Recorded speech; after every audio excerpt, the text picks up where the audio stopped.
almas, em nome de Jesus, amém e amém. Glória a Deus por sentar, queridos.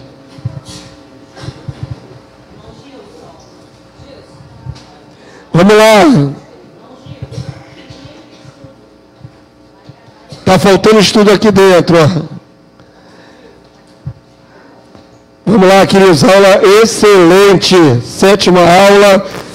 Vamos continuar falando dos povos no futuro reino. É maravilhoso. Aleluia, vamos lá. Lição 7 sobre o reino milenar. Hoje nós vamos falar sobre a longevidade dos povos e a obrigatoriedade da peregrinação a Sião para adorar o rei. Zacarias 14, 16, lê comigo, por favor. Quando vocês participam, é bom que você ouve a sua voz lendo o versículo e a aula fica um pouco mais dinâmica. Vamos lá?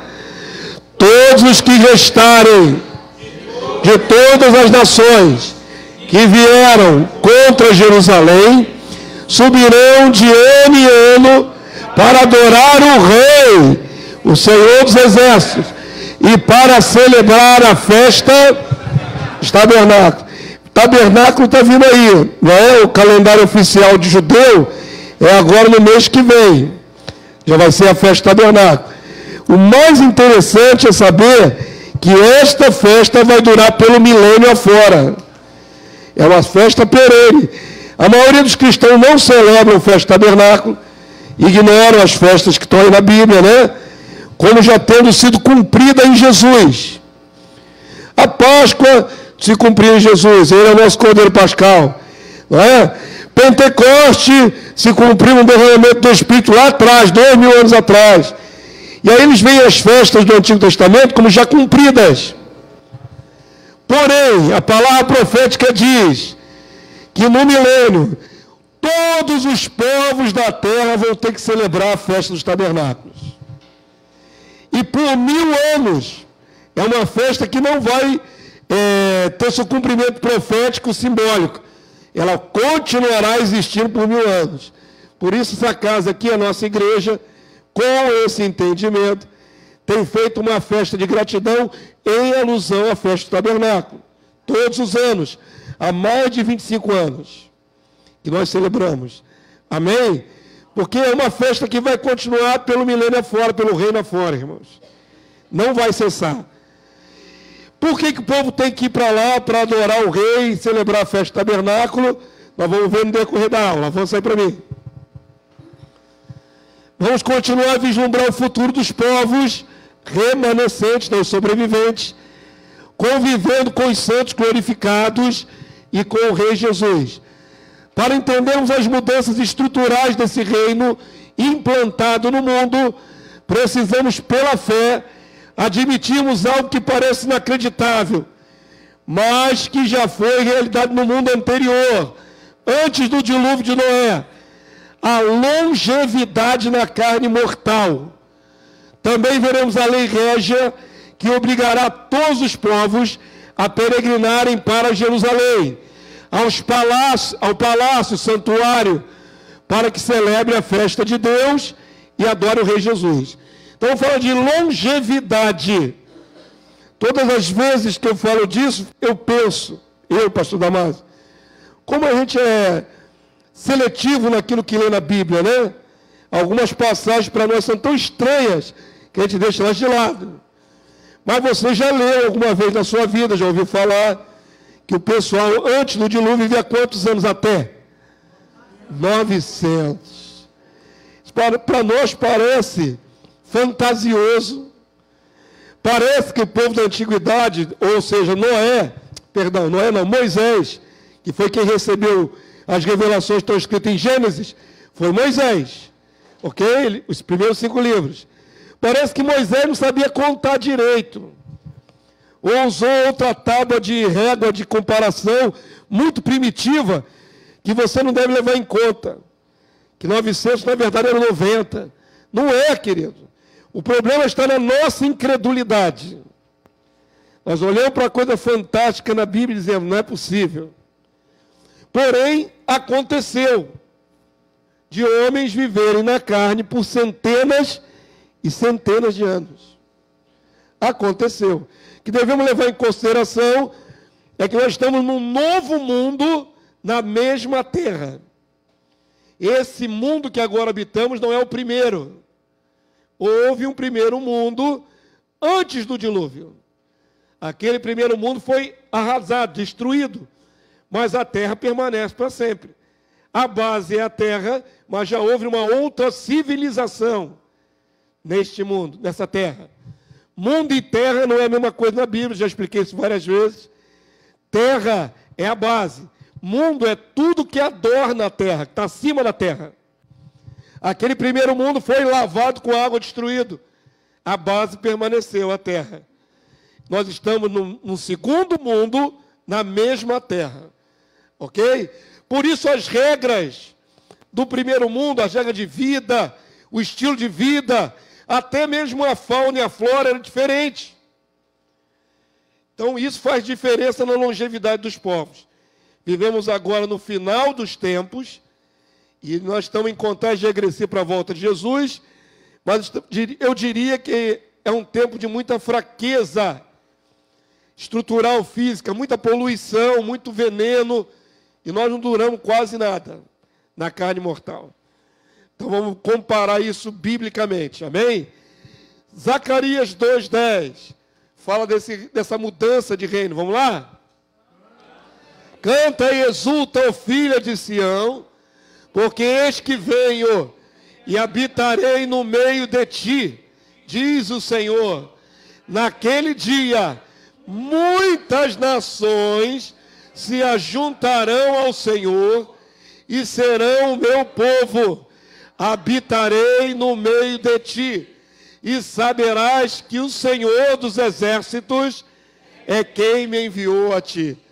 Amém? Muitos povos afluindo para Sião. Vamos lá, vamos começar pela história da longevidade. O que está na sua Bíblia?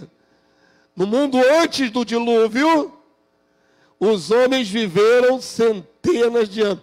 Pelo menos 7, quase bateram 1000 anos. Quase. 7 seres humanos de carne e osso, quase viveram 1000 anos. Por que isso? Nós vamos discutir já já. Por que demorava tanto? Mas vamos ver os homens que duraram muito. Vamos lá. Com mais ou menos 900 e poucos anos. Adão. Primeiro homem durou 930 anos.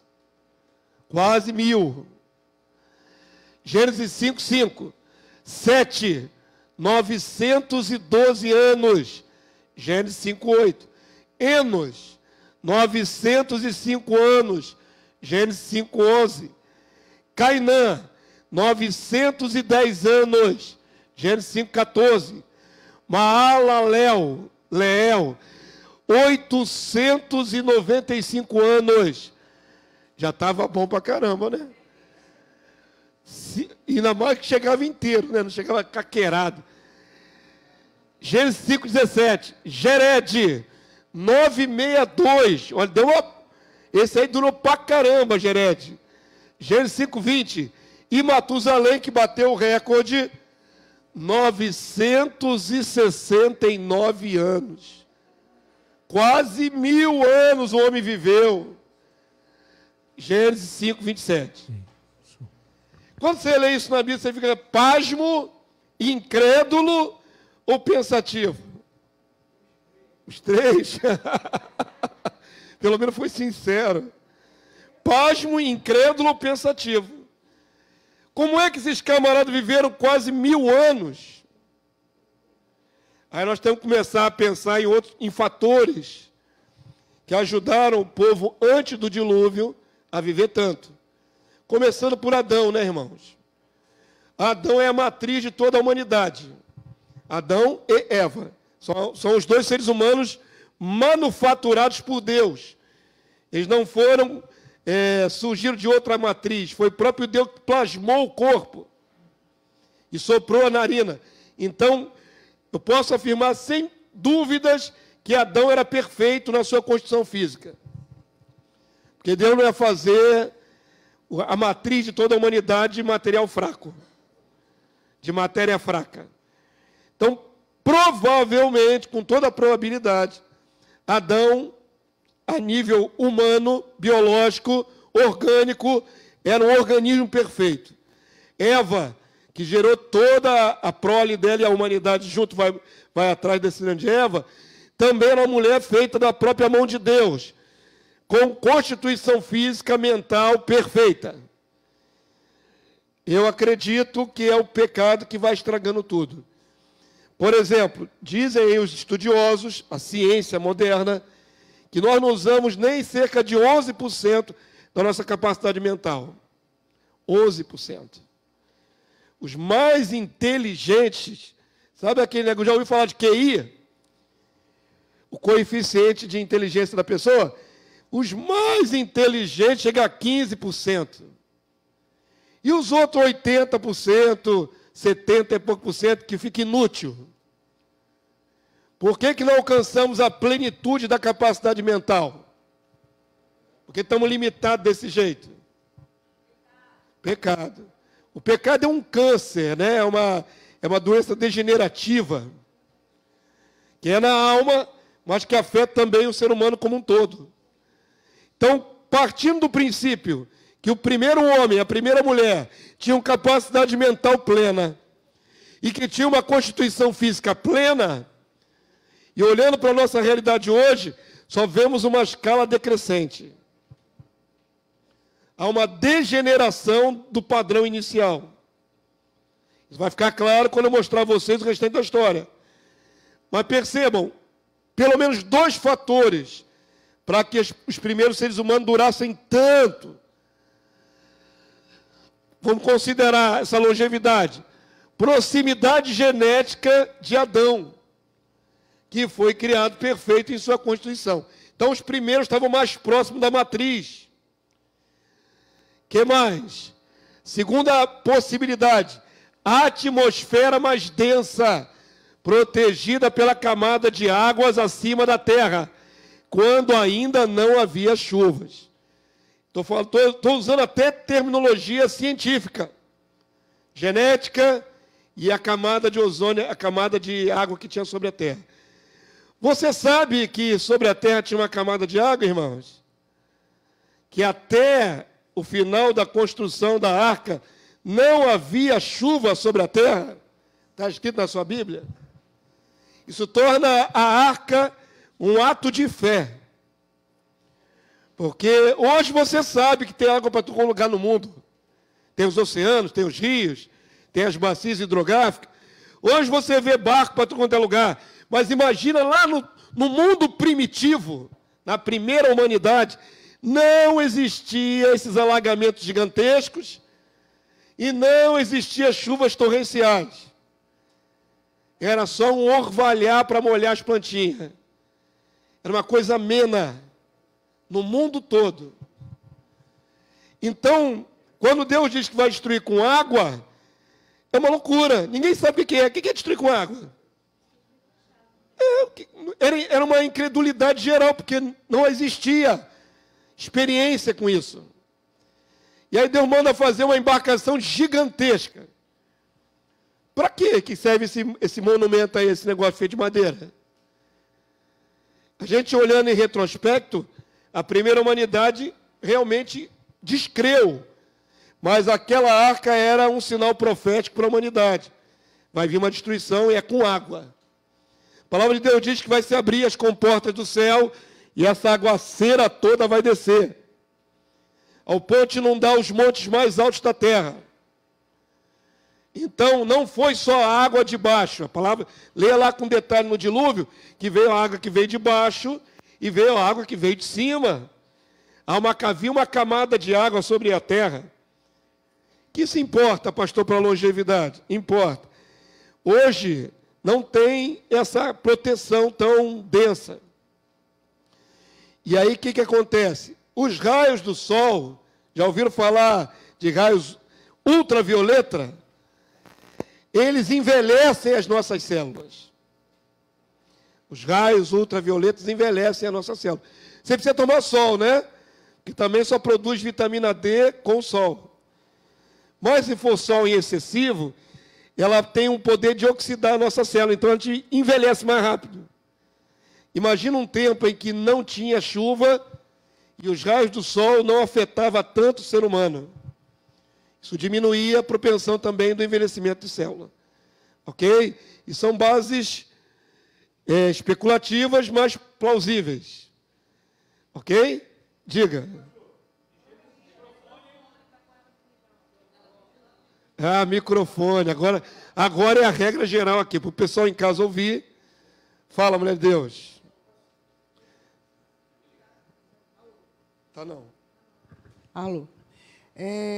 Pastor, aqui em Gênesis 2, na formação do homem, está escrito assim: esta é a gênese dos céus e da terra quando foram criados, quando o Senhor Deus os criou. Não havia ainda nenhuma planta do campo na terra, pois ainda nenhuma erva do campo havia brotado, porque o Senhor Deus não fizera chover sobre a terra, e também não havia homem para o lavrar o solo. Mas uma neblina subia da terra e regava a superfície do solo. Mas ainda não havia homem. Mas logo depois vai ter homem, então né? Então formou o Senhor Deus ao homem do pó. Aí ele forma o homem do pó. E aí ele cria a erva e cria todas as coisas. Eu acho que... Sim, mas não mudou o fato de que não chovia sobre a terra. Não, porque o senhor disse que na época de Noé, talvez ainda não tivesse chovido. E continua afirmando, não choveu. Ué, mas o homem ainda não existia. Como é que ele criou querida, mas depois a história não vem o homem. Você está confundindo o quê? Aí ele criou todas as coisas depois. Sim, mas nesse não é uma suposição que depois passou a criar a chuva. Você tá em retrospecto, não é isso? Ainda não existia o homem e ainda não tinha nem a erva. Vamos avançar na história. Deus vai criar a erva, o último é o homem, e vai criar o homem. Mas o que mudou na atmosfera desse mundo criado? Ainda continua sendo uma neblina que rega as plantas. Até o dilúvio acontecer. Não entendeu? Não, entendi, mas aí eu tenho que continuar. Ué, mas qual é a dúvida ainda que persiste? Depois o quê, querido? Não é a chuva que ele criou depois. Essa neblina é um orvalho. Não é chuva torrencial. Sabe chuva que inundou Rio Grande do Sul? Aquilo é uma chuva de enchente. Isso não existia no primeiro mundo. Isso torna mais fantástico a criação da arca, querido, porque foi no seco. Criou-se um barco no seco. Entenderam? A palavra categoricamente afirma que esse orvalhar é para manter a terra verde. Só. Úmida. Fala, homem de Deus. A paz, amado. Pastor, no livro de Gênesis 6, 3, capítulo 6, versículo 3, né, aqui mostra, né, que o Espírito de Deus agia no ser humano dentro desse período. Que o versículo diz assim, ó: então disse o Senhor, o meu Espírito não agirá para sempre no homem, pois este é carnal, e os seus dias serão 120 anos. Quer dizer, certamente tinha também a ação do Espírito de Deus para que a pessoa durasse tanto tempo, além das condições ambientais, né, o agir de Deus. Não? Estaria eu errado? Você está aplicando de uma maneira errada. Esses 120 anos aí não é a limitação da idade do homem, tanto é que vivia 900. Não há contradição na Bíblia. Não. Deus decreta que vai ter mais 120 anos. Até a destruição. Isso aí é a destruição. Entendi. Esse é o período da destruição já profetizado. Acredita-se que Noé levou 100 anos para fazer a arca. Entenderam? Quando Deus desistiu da primeira humanidade, que não tinha mais como salvar, porque o homem era mau e o pensamento do homem era mau continuamente, a pessoa já acordar para fazer o mal ao próximo o tempo todo, aquela primeira geração se corrompeu de maneira brutal. Virou uma barbárie sobre a terra. Um dos descendentes de Caim matou um jovem porque pisou no pé dele. Motivo banal, matava o outro. Deus teve que aturar uma humanidade que era assim, ultra violenta. Não, vocês têm que conectar as peças, entenderam? Para gerar o quadro. Por que Deus destruiu a primeira humanidade? Porque eles eram mais mal do que essa de agora? Essa de agora também é perversa. Essa está chegando lá no mesmo nível de maldade. E vem aí o juízo, para destruir os maus. Mas aquela deteriorou rápido. Deteriorou rápido. Se contarmos a idade de Adão e de Matusalém, 1000 e poucos anos depois, Deus teve que destruir a primeira humanidade. Agora Deus está aturando desde o primeiro mundo para cá, mais 5.000 anos. Está tendo muito mais paciência. Porque a primeira humanidade, em pouco milênio, ó, pum, vamos acabar com todo mundo. O homem era mau. A atuação do Espírito de Deus não era dentro do homem. A palavra não diz que os homens eram ungidos. Ok? Deus podia estar sustentando aquela humanidade, podia ter um efeito externo, mas o homem é carnal, diz o texto com todas as letras. O homem é carne, e carnal aí não é carne humana. Carnal é qualificativo da natureza do homem. Pecaminoso. O homem é carnal, pecaminoso. Tem que sair no microfone, senão não fala hoje. Quem não falar no microfone, não fala. Bom, pastor, a gente tem que se lembrar também que Adão e Eva no Éden eram eternos, né? Não tinha pecado. Quando eles pecaram, entrou a morte, né? E a maldição. Aí veio a degradação conforme chegamos até hoje, né? Exatamente. Por quê? Porque estamos longe, né? A santidade de Deus sobre nós, a glória e tudo isso que a gente sabe. Eu comecei pelo aspecto genético, mas o aspecto espiritual também conta. A maldição degenera o homem. Ou não degenera? Claro que degenera. Se você olhar, por exemplo, a lista de maldições de Deuteronômio 28 ou 18? 28. Uma das maldições que a pessoa ficaria perturbada mentalmente, teria temores, paranoia. Ou seja, dois aspectos nós temos que levar em consideração. O homem antes da queda, com plenitude de capacidade, e o homem pós-queda, debaixo de maldição, que já degenera o homem, mentalmente, moralmente, espiritualmente, e a sua constituição física. Qual era a condenação da transgressão? Certamente morrerás. No hebraico, não é certamente a palavra que está lá. É morrerás, morrerás. É uma afirmação dupla, que é a ênfase, né? Na linguagem antiga era a ênfase, repetir a palavra. Amém, amém, é a ênfase. Em verdade, amém, amém, isso é ênfase. É a construção daquela época, era assim. Então, quando diz lá no original, é morrerás, morrerás, tem uma ênfase, vai morrer. Esse decreto de morte começa a atuar no corpo de Adão. Ok? As suas células já estão debaixo da condenação da morte. Então, o relógio de Adão começa a contar o tempo para a morte dele. Só que num tempo mais retardado. Por que retardado? Porque ainda se tinha uma constituição melhor. E ainda se tinha, né?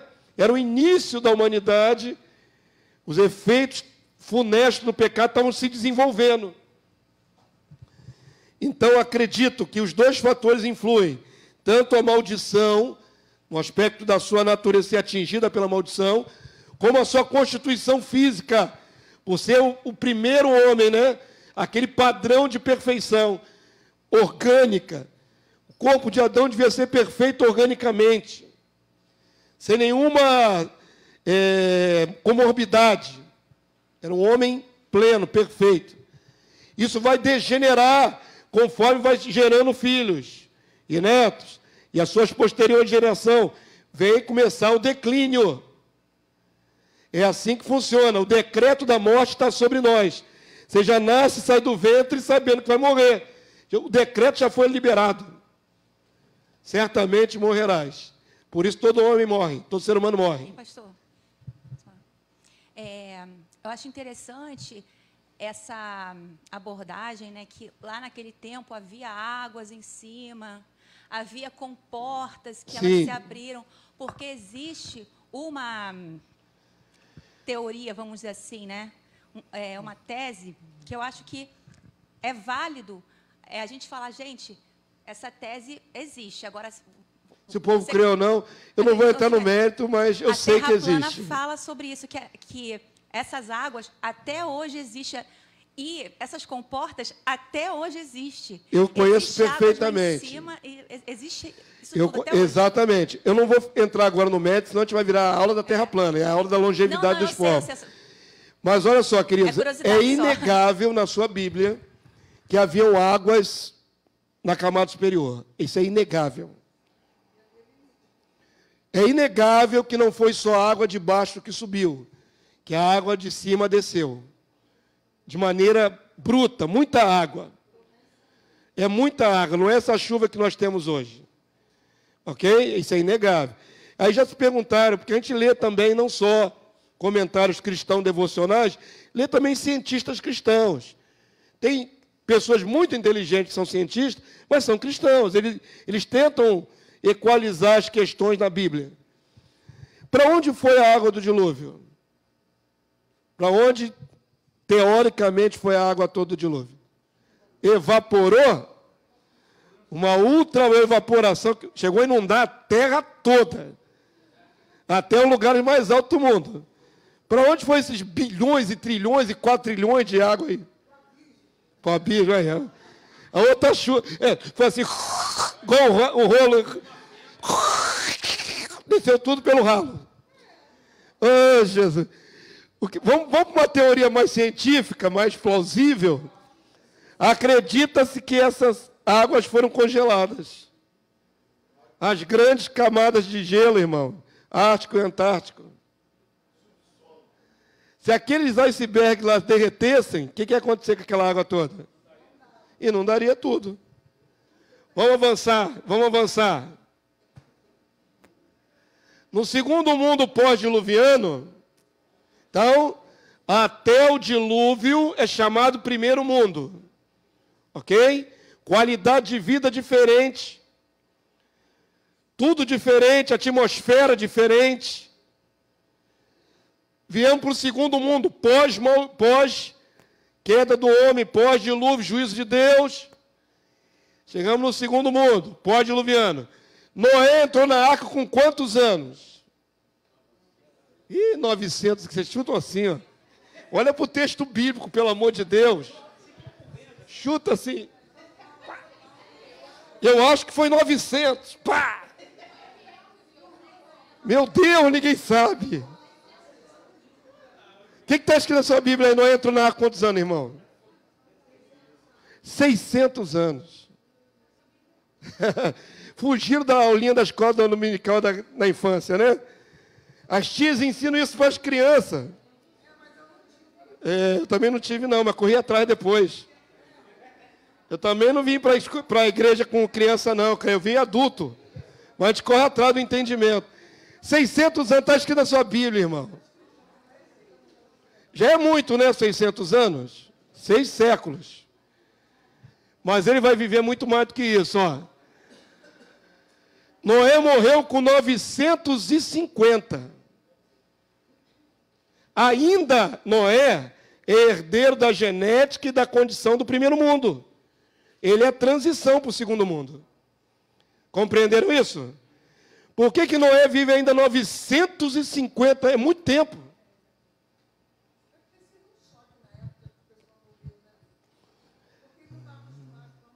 Não, mas viram muitas mortes, né? Nem todo mundo chegava a 900 anos. Já morreu gente com 200, com 300, com 500. Tinha uma população em crescimento na Terra, né? Que foi destruída. Então, muita gente morreu também. Acidente, um animal matou, coisa desse tipo. Eles conheciam a morte. O problema é que duravam mais tempo. Noé, então, é uma figura que transiciona do primeiro para o segundo mundo. Ele entra com 600 anos na arca e depois do dilúvio ainda vive mais 350 anos. Que é tempo pra caramba.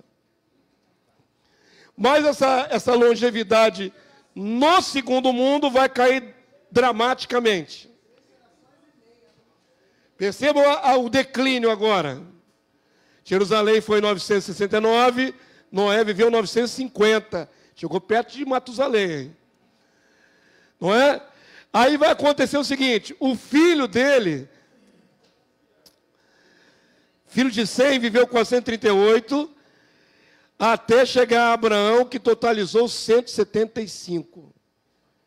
Olha a queda. Pá! Mostra aqui, tem um gráfico aqui bacana aqui, ó. Vamos lá. Aqui que tá legal. Parece a gravatinha dos bonequinhos, né? Aqui que tá legal, aqui, ó. Adão, 930. Outro aqui, 912, 905, 910. 895, 862. Esse aqui viveu pouquinho. Enoque. É porque ele foi tirado. 365. 969. Aqui, ó. Lameque, 777. Pra caramba, né? Aí vamos passar aqui de, cadê? 100. Noé, 100. 100 já viveu só 600 anos. Só, pastor. Só menos 350 que o pai dele. Agora, a Faxate aqui, ó, 438. Não diminuiu muito? Se comparado a Noé, que viveu 950, aqui é metade, ó. Já caiu 50% o negócio. Aí vem para descendo aqui, ó, 433, ainda, ó, sei lá, já no segundo mundo, nesse nosso.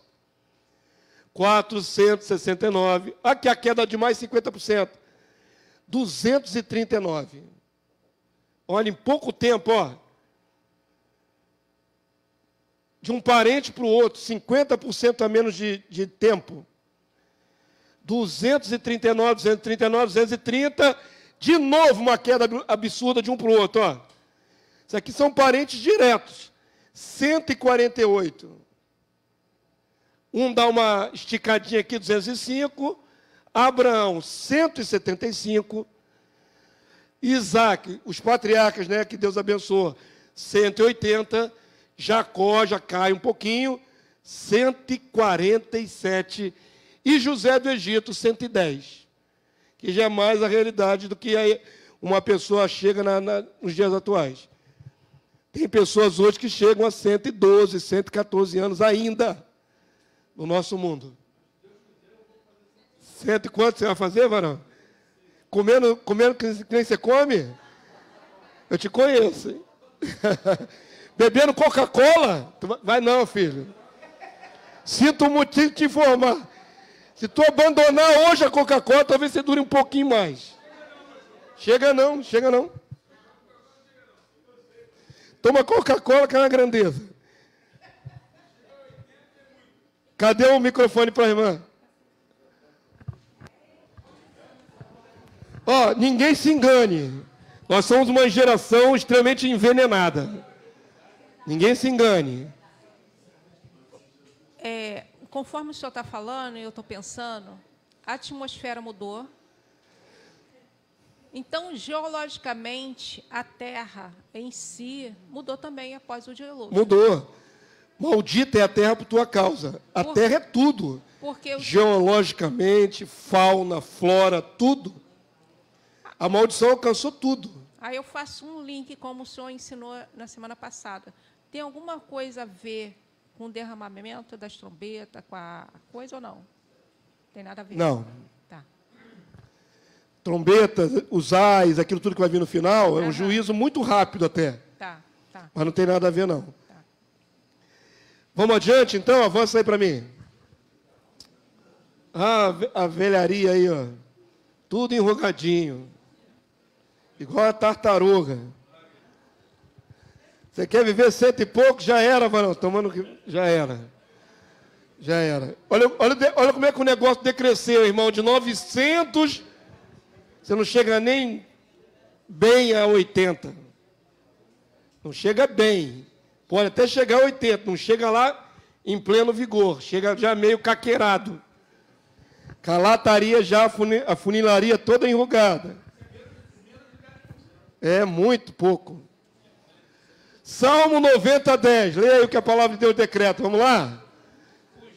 Os dias da nossa vida sobem a 70 anos, ou, em havendo vigor, a 80. Se tiver durinho, sem Coca-Cola, 80. Neste caso, O melhor deles é canseira e enfado, porque tudo passa rapidamente e nós voamos. Então está aí a palavra no tempo de Davi, chegar a 80 se tiver firminho, e mesmo assim já meio devagar. Está fraco já. Não é? Por que isso, irmão? Perceberam? Quando vocês viram ali a longevidade diminuindo? Ó, dizem que o homem evoluiu do macaco. Não é mentira, né? Porque é como se fosse uma evolução contínua. Se saiu de um ser inferior para chegar no homem perfeito, teria que continuar crescendo. Isso é a ciência, que é mentirosa. Na verdade, saiu do homem perfeito e vem evoluindo. Não evoluiu, involuiu, diminuiu. Diminuiu drasticamente. Porque ela não acredita na Bíblia. A ciência existe para confundir, não para afirmar o que a palavra de Deus diz. Já que os homens naturais viveram centenas de anos devido às condições especiais, no tempo do reino, no mundo restaurado, e o alimento abençoado trará de novo condições do homem natural viver um período longevo. O que vai mudar quando vier o reino? Tudo. O que vai mudar quando vier o reino? Tudo. Começa que o decreto lá da maldição da terra é removido. A terra vai produzir abundantemente. A remoção dessa condenação também afeta o homem que sobreviver. Na verdade, não está inventando nada novo. Está voltando ao que era antes. Qual é o novo? Se homens viveram 900 anos na carne natural. Renovação, é regeneração. É voltar ao princípio. Mas não tem nada novo. O reino milenar não inventa nada. Ele restaura o que se perdeu. Amém? Zacarias 8,4. Vamos ler a palavra? Assim diz o Senhor dos Exércitos. Ainda nas praças de Jerusalém, sentar-se-ão velhos e velhas, levando cada uma na mão seu arrimo, por causa da sua muita idade. Será a idade como das árvores. O texto vai mais adiante dizer. Tem árvore que dura milhares de anos, irmão. Tem árvores que estão na terra, que estão aí há milhares de anos. Se o homem vai ter a longevidade como das árvores, isso aí aponta para centenas e centenas de anos. Amém? Chegaram aqui comigo? Avança aí para mim. Falei que a aula de hoje é bacana. Tem que falar no microfone, se for fazer pergunta. Pastor, um fato interessante é que a expectativa de vida do ser humano está aumentando. No sentido, não seria porque está se aproximando do milênio, não seria? Não, não é por causa disso, não. É pouca coisa, né? Aumenta de maneira artificial, que a medicina melhorou, tem remédios, não é? Isso ajuda, digamos assim, a estender um pouquinho. Vacina? Jesus, as vacinas. Não me coça a língua, rapaz, essa manhã. Deixa o pastor quieto aqui na ministração da palavra. Eu não vou entrar nesse mérito, não, que vou arranjar um polêmica aqui, vou arranjar um problema com vocês, tá? Problema de vocês. Tudo que a medicina inventar de vacina, vocês tomem. Segundo o seu livre-arbítrio. Eu falei da ciência, melhorar um pouco. Você está com as veias tudo entupidas de gordura. Aí tem um remedinho para desentupir. Isso ajuda a prolongar. Só medicamentoso. Mas não quer dizer que vai durar muito. Não vai durar muito. Segura aí, depois você pergunta outra coisa mais pertinente. Eu não vou entrar na área de saúde, porque eu estou planejando, em breve, fazer um dia inteiro de saúde aqui nessa casa. Vou amarrar a doutrina bíblica com a vida real aqui, porque nós estamos morrendo lentamente por culpa nossa. Muita ignorância. Muita ignorância do que a indústria faz conosco. A indústria é perversa. O mundo jaz no maligno. Ninguém faz produto para beneficiar a nossa saúde. fazem para prejudicar mesmo.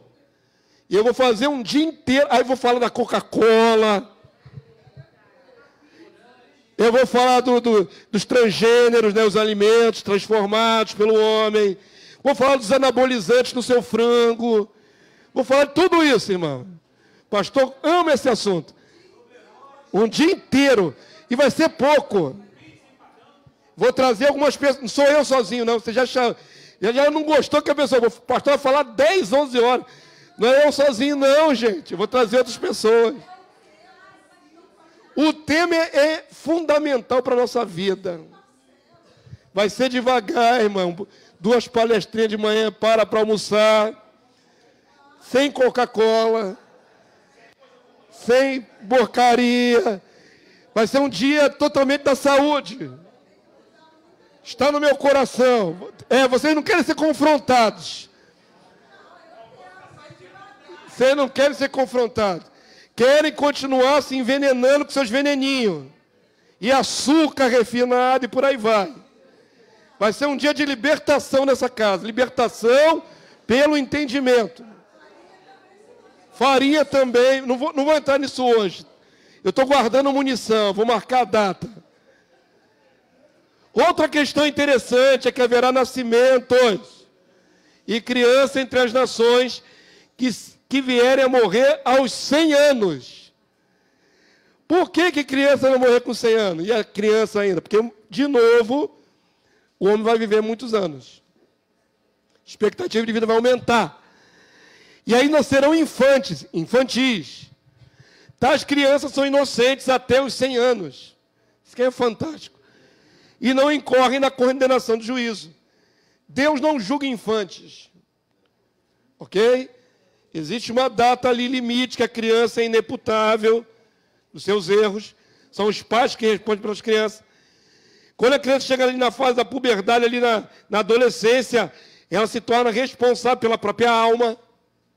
Aí já nem papai e mamãe que salva aquela criança. A criança tem que tomar uma decisão por Jesus. Ali por volta dos seus 12, 13, pode ser um pouquinho menos, pode ser um pouquinho mais. Ok? Então, no milênio, 100 anos para baixo é muito inocente ainda para ser julgado. Isso é porque a longevidade aumentou. Também implica que vai nascer crianças no milênio. Ok? Lembrem-se, quem não casa nem mais se dá em casamento, não tem mais condição de coabitar, são os glorificados. Os gloriosos não têm mais relações, não geram filhos. Mas a multidão dos sobreviventes das nações são pessoas naturais, ainda que com longevidade, vão gerar filhos. Pastor, uma coisa que eu reparei aqui. Você levou praticamente 1000 anos para degradar o homem. E agora 1000 anos para restaurar. Vai ser um período, né, de restauração de 1 milênio. É mais ou menos isso mesmo. Quem mais quer falar? Não é pega o começo que estragou e refaz tudo de novo? Volta para o começo. Vamos lá, vamos ler o texto. Isaías 65, 16 a 23. Vamos lá, irmãos. Cai dentro aqui comigo. Pois eis que eu crio novos céus e nova terra. E não haverá lembrança das coisas passadas. Jamais haverá memória delas. Vai ser uma amnésia geral? Não, não é isso. A ideia de que a mudança é tão radical sobre a terra que ninguém vai ficar preocupado com poluição. Sabe o mundo que está agora? Esse aqui vai passar, irmãos. O outro é muito melhor. Em tudo. Qualidade de vida, qualidade do ar, qualidade do alimento, tudo. Ninguém terá saudade. Eu queria tanto tomar uma Coca-Cola. Não vai ter isso, irmão. Eu queria tanto comer um docinho. Não vai ter isso. Você vai comer doce da fruta perfeita de Deus. Tudo que Deus fez não tem contraindicação. Só uma dica, tá? Vamos falar disso no Dia da Saúde? Tudo que Deus fez, sendo comido com moderação, não tem contraindicação. Tudo que o homem faz tem contraindicação. Tudo que o homem bota a mão, estraga.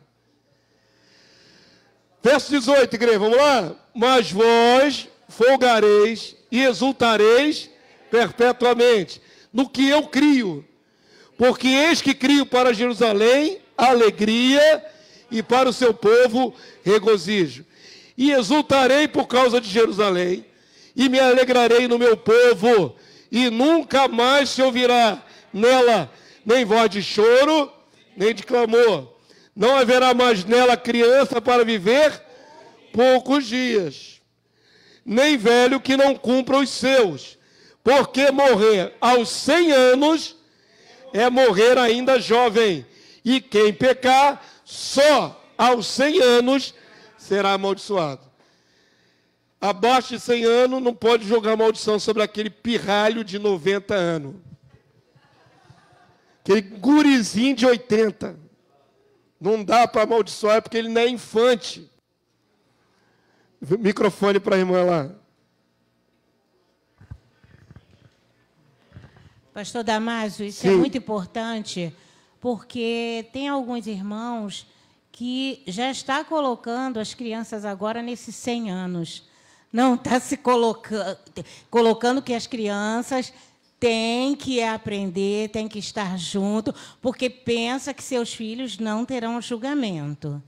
Tem que lembrar, eu falei aqui brevemente, que até a época da consciência, a criança precisa ser conduzida. Ensina a criança no caminho que deve andar. Isso é sua obrigação como pai cristão. Há uma parte da história que não adianta mais os pais, só orar, interceder, porque a própria criança terá que ter uma experiência de conversão. Deus não tem netos, então seu filho não é automaticamente salvo. Não existe isso. Deus salva filhos. Seu filho, se for filho de Deus, será salvo. Terá a experiência da conversão. Então, cada um deve conduzir suas crianças o máximo possível, tá certo? Mas vai chegar a época em que ele, já jovenzinho, adolescente, vai ter que decidir se ele quer ou não aquilo que ele aprendeu. Ele vai ter que decidir. Isso não é pai nem mãe que impõe. Não é? Pai e mãe quer que o filho se salve. Então, muitos pais e mães forçam o batismo. Não adianta forçar. O jovem terá que ter uma experiência. E pode ser que um crente tenha um filho não salvo, não eleito. Ué, salvo é outra coisa. Não pode você ter um filho não eleito? Pode. Pode ter, guiado na luz, exatamente, para ter boas obras. Mas exigir que todo filho nascido do ventre de uma mulher cristã seja salvo, isso aí não existe na Bíblia. Ser eleito para ser salvo, glorificado, isso não existe na Bíblia. Você não pode impor. Todo filho que sai do meu ventre vai ser eleito. Você não pode impor isso. Eleição não vem do homem, vem de Deus. É Deus que determina quem é eleito e quem não é eleito. Então, o seu papel é guiar. Mostrar a justiça de Deus. Mesmo que não seja eleito, vai andar mais certinho, né? Nos princípios. Agora, não se iluda. O maior índice de evasão das igrejas na adolescência. Justamente quando a criança que foi guiada a vida toda na igreja resolve assim, não, eu quero conhecer o mundo. Ela é criada na redoma de vida ali no leitinho, mas chega na adolescência, o mundo atrai muito. E aí a criança que era criada no leitinho, pula para fora do cercado para conhecer o mundo. O maior índice de evasão de crentes é na adolescência das igrejas. Existem estatísticas. Grandes pastores têm filhos perdidos. Homens de Deus, às vezes, têm essa labuta de ter seus filhos perdidos no mundo. Então, não tem essas garantias, ok? Todo mundo entendeu o que a irmã Céu falou? Você deve continuar investindo na alma do seu filho sempre. Sempre. Mas traga ele para a visão do reino, para a palavra, para ele ser criado nessa visão. E quando chegar na época distinta, ele vai ter que decidir. Tem uma semente, tem as palavras da mente, mas a decisão é para uma experiência pessoal com Cristo, de conversão. Vamos voltar para cá, já lemos, né? Falta o verso 21 a 23. Vamos lá, igreja.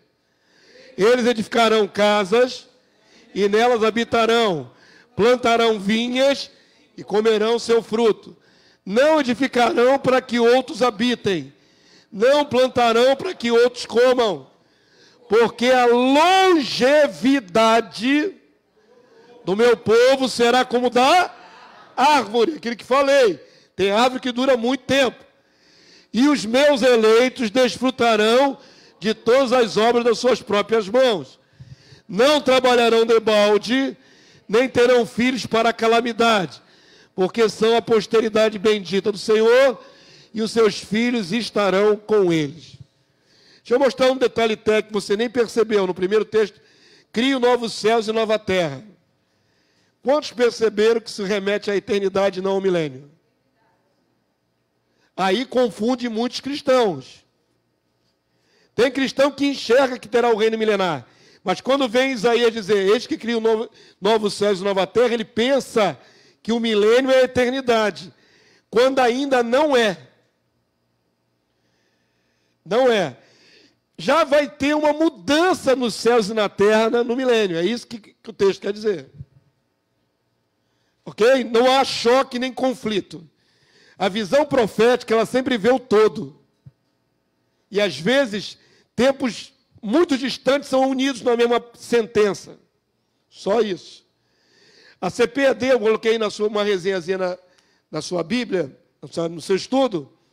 Isso aqui é um recorte da Bíblia de estudo pentecostal da CPAD. Assembleana, hein? Deveriam pregar o reino na terra. Olha o que diz lá na Bíblia de estudo pentecostal. Cria os céus novos e nova terra.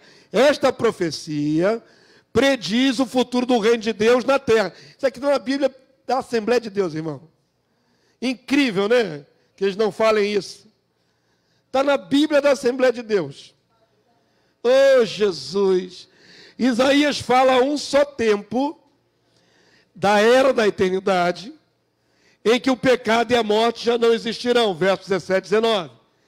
E da era messiânica, duas eras aqui nessa sentença. O reino milenial, está vendo? Que a antecede. Ainda que ele fale primeiro da eternidade e depois descreva o reino milenial, está meio fora de ordem, são dois períodos distintos. Ele só mencionou a eternidade no início. Quantos estão entendendo a explicação? Não há confusão. Note que o versículo 18 começa com um enfático adversativo. Mas haverá, na verdade, novos céus e nova terra. Deus também tem planos para Jerusalém do reino milenial de Cristo. Então, eles conseguiram enxergar, os estudiosos aí da Assembleia de Deus, que apesar de falar novo céu e nova terra, é só uma visão global. É como se já chegasse tudo misturado. Mas depois, nos próprios versículos, faz distinção do que é o reino milenial e do que é o reino eterno. São duas fases distintas do reino. Isso é muito legal a gente ver na própria Bíblia, de estudo das Assembleias de Deus. Apesar dos assembleanos não enxergarem, você pode abrir a Bíblia deles, com ele do lado, e mostrar. Está vendo aqui, filhinho, filhinha? Meu irmão querido, minha irmã amada, aqui, ó. Que a tua própria Bíblia explica como é que vai ser o reino. Avança aí para mim. Isso é um recorte da Bíblia de Estudo. Quem tiver a Bíblia de Estudo Pentecostal, ou conhecer um assembleano que a tenha, mostre para ele essas coisas. No reino, todos os povos terão que peregrinar para Sião. Isso é tão comum já no nosso meio, já entendemos isso, que eu não vou gastar muito tempo, tá bom? É voluntário ou compulsório? É obrigado. Sempre foi propósito de Deus a juntar os povos para adorar o seu rei Messias na cidade de Jerusalém. Isaías 2, 2 a 3. Vamos lá? Nos últimos dias acontecerá que o monte da casa do Senhor será estabelecido no cimo dos montes e se elevará sobre os outeiros. E para ele afluirão todos os povos. Estamos falando aqui de todos os povos sobreviventes na terra. Vão ter que ir a Sião. Ok? Verso 3. Irão muitas nações e dirão: vinde e subamos ao monte do Senhor e à casa do Deus de Jacó, para que nos ensine os seus caminhos e andemos pelas suas veredas, porque de Sião sairá a lei e a palavra do Senhor de Jerusalém. Por que eles querem ir lá? Para serem ensinados. Porque os povos sobreviventes tinham outras fés. Fés é complicado o plural, né? Pode dar fezes. Outras crenças. É melhor. Pensa. Se a família dos egípcios não subir para adorar o rei. Os egípcios hoje são 90% islâmicos. Aprendem desde cedo ao Corão. Maomé. A falsa visão.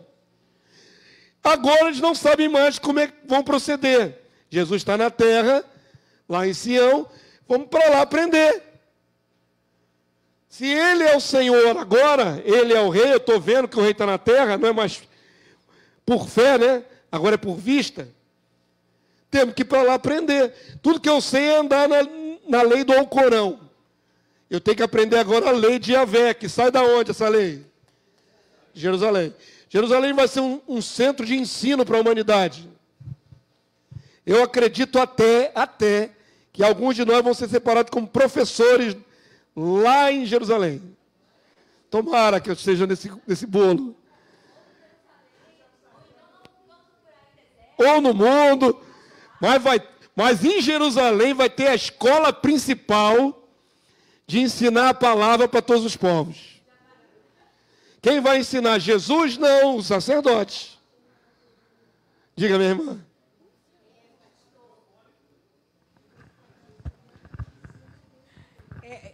O pastor está falando sobre isso e eu tenho falado muito disso quando há o ensino no seminário para as nossas crianças, né? E os juniores já estão começando a ficar com muito entendimento. Glória a Deus. E um dos juniores, a preocupação dele foi muito grande, porque ele falou que, tio, o que vai acontecer com a minha família se o meu pai não quiser ir a Jerusalém? A preocupação dele foi muito grande sobre isso, claro, pastor. ele entendeu que é obrigatório. Ele entendeu que era obrigatório, né? E a preocupação dele foi muito grande sobre isso. Ficou um peso porque aí no eu coração. vou, minha mãe vai, meu pai. O que vai acontecer com a minha família? Que bom que uma criança aqui já tem esse entendimento, né? Que todos os sobreviventes têm que ir a Jerusalém. É difícil até orientar essa criança, né? Só mandar orar. Ora pelo seu pai, para que ele tenha a oportunidade. Só isso. Porque ainda não podemos vaticinar se ele vai ou não. Não é? Sofrer conversão, ou pelo menos temer ao Senhor. Vem aí uma aprovação sobre todo mundo, né? Que é a marca da besta. Passa lá para trás. Mas o cristão sobe para Jerusalém. Que cristão? Eu falei cristão? Está falando da família. Não, família agora, crente. antes da vinda de Jesus. Está falando agora. Não. A criança, pelo visto, deixa eu ver se eu entendi correto. O pai não é convertido. Esse é o contexto. Ele está preocupado, na cabecinha da criança, ele já está no milênio já. Ele antecipou. Ele não viu ainda a fase da grande tribulação, nada disso. Ele já foi direto para o milênio, já está vivendo lá já. A mentezinha dele já está lá no milênio, já com Jesus na terra. Ele está preocupado. É criança. Criança, ela viaja. Então ele está preocupado que o pai dele não convertido na atualidade, quando o reino for estabelecido, esse pai temar de não ir lá para Jerusalém. Esse é o sentido. Por enquanto só se ora, porque essa pessoa ainda está em estado probatório, como o restante da humanidade. Só se ora. Mas a criança se viu no reino, indo para lá e tudo mais, criança. E as crianças vão ter acesso ao reino, sim. Sim, meu irmão, mas ele na cabeça dele ele não sabe ainda que ele vai ser glorificado ou não. A mãe Ali foi mais fundo. A mãe pode ser cristã. A mãe vai estar glorificada. E a mãe glorificada não sobe. Ele está misturando algumas coisas ali na cabecinha dele. É natural. Ele vai ter que ser esclarecido aos poucos. Tem cristão adulto aqui que às vezes embola o negócio. Quanto mais a criança. Ele está misturando fase pré-volta de Jesus com pós-Jesus, pós-volta de Jesus. Como funciona agora, como funcionará depois. Ele vai ter que ser esclarecido. Já acho fantástico o quanto a criança avançou na fé dela. Já acho fantástico. Mas lógico que não é plena, irmãos. Lógico que ele não tem consciência plena de tudo. É uma criança, é um junior. Está formando aí no entendimento. Já lemos esse texto? Já, avança aí para mim. Esse não está na sua folhinha. Mas nós usamos aqui na aula da predestinação. E eu acho esse texto fantástico que está a acrescentar hoje de manhã. Zacarias 8:20. Vamos ler o verso 21 e 22. Vamos lá, igreja?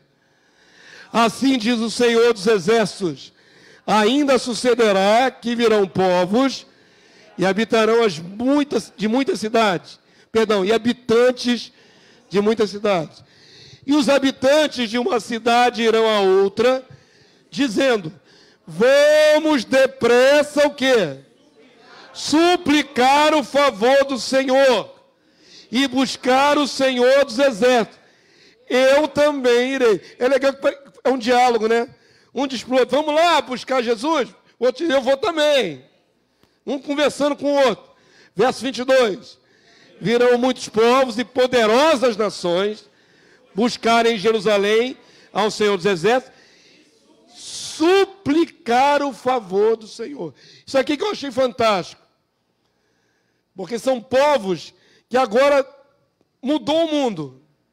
Jesus está na terra. Ele tinha um pensamento diverso, diferente. Ok? Pensa nos budistas que sobreviveram no milênio, que adoravam a Buda, lá no Oriente. Mal sabem do Senhor Jesus. Agora são obrigados a ir lá adorar o rei. Vamos suplicar o favor dele. Vamos pedir misericordiosamente que nos abençoe. Eles entendem que agora está centralizado no rei. E eles precisam ser abençoados. Quantos entenderam? Isso é maravilhoso. Então, na aula do livre-arbítrio usamos esse texto, porque, ao mesmo tempo que as nações sobreviventes têm a opção de suplicar o favor, também tem a opção de não querer ir. O livre-arbítrio continua para as nações. Normal. Em todas as épocas da história humana, continua o livre-arbítrio. Com consequências boas ou mais. Quem está voluntariamente querendo ir a Jerusalém para suplicar o favor do rei, vai ser abençoado. Mas vai ter gente que naquelas nações, eu não quero adorar Jesus, não quero. Livre-arbítrio. E aí vem o que sobre ele? Avança aí para mim. Isso aqui é só para ilustrar. Bota aí um pouquinho. Isso aqui é hoje, nos dias atuais, festas que o povo de todas as nações vão lá em Jerusalém. Olha que bonitinho. Isso é lá em Jerusalém, já hoje.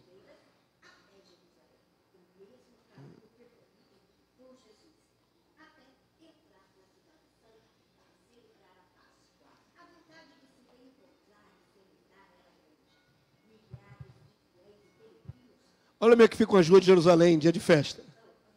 Festa religiosa.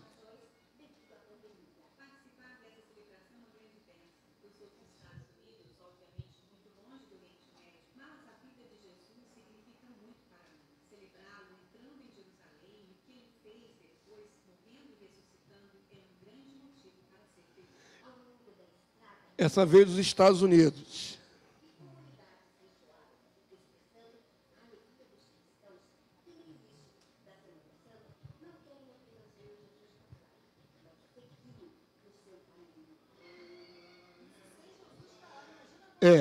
Isso aí são cristãos, né, que estão celebrando de várias matizes, é cristão evangélico, cristão católico romano, cristão do ortodoxo, mas eles estão ali já enchendo as ruas e celebrando. Agora, transpõe essa visão que você viu ali para o milênio. Os povos subindo a Jerusalém, enchendo as ruas, cheio de alegria. O que eu acho bacana nesse vídeo é a alegria de ir lá. A beleza do que vai ser, entendeu? Lógico que talvez tenha uma mudança estrutural em Jerusalém, vai ser maior, tudo mais. Só para dar um gostinho da alegria de subir para encontrar o rei. Aqui é pela fé, ninguém está vendo Jesus. Mas naquela época é para ver de fato Jesus.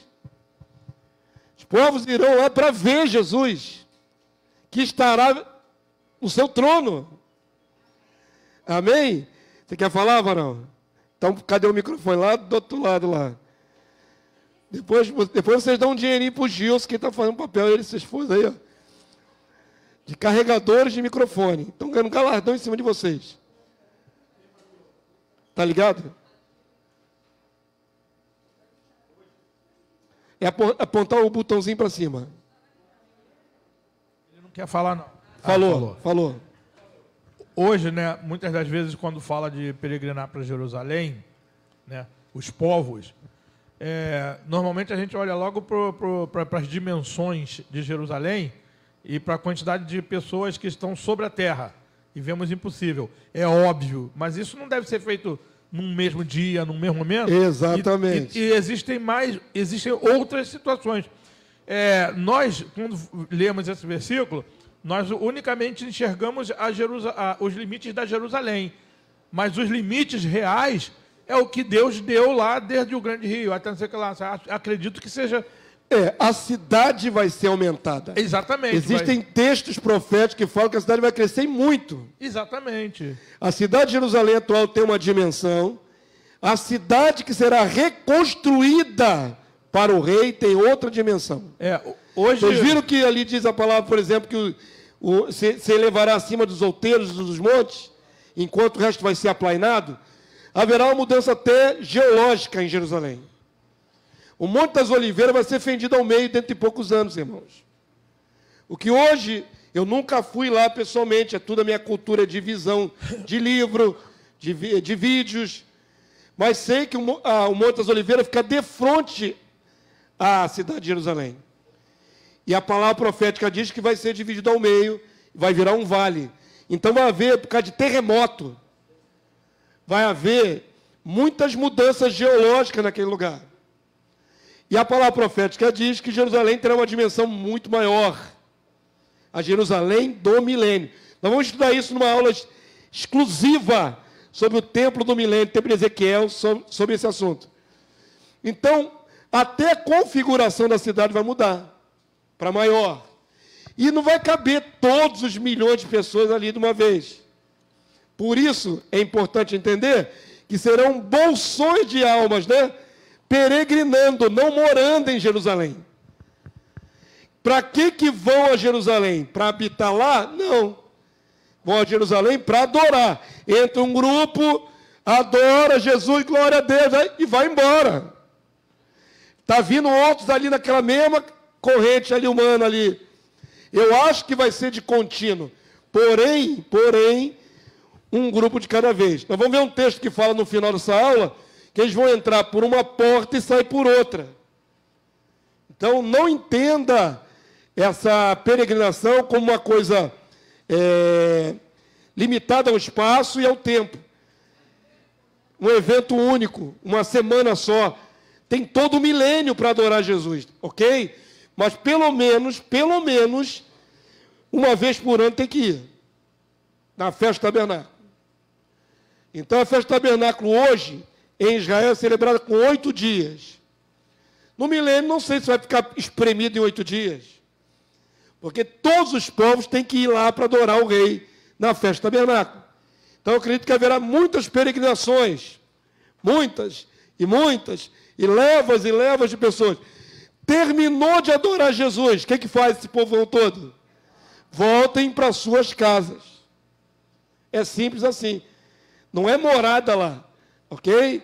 É uma transição, é uma obrigação de adorar o rei, só. E volta para suas casas, para suas vidas. Avança aí para mim. Taca não. Vamos lá?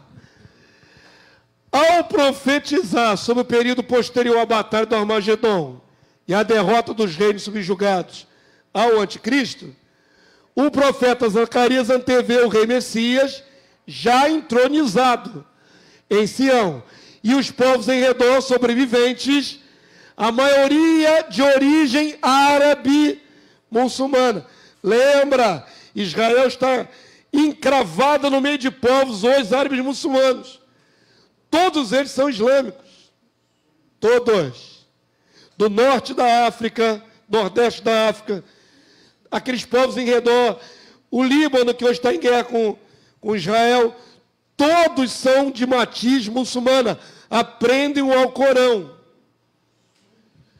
Então vamos lá. Adoradores de Alá na atualidade, sendo obrigados a virem peregrinar a Sião para adorar o Rei Jesus e celebrar a festa de tabernáculos.